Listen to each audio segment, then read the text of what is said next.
First, for any style you want to draft, you need to create the basic pattern according to your own measurements taken on the body, or use the sizes from a sizing chart.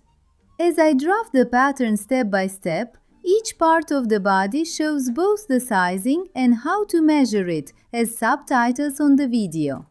Watch the pattern drafting carefully because accurate measuring and drafting are essential for a well-fitted and perfect-looking garment. Stay with us to learn professional sewing techniques.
After drafting the sleeve, measure the armhole circumference with a standing tape.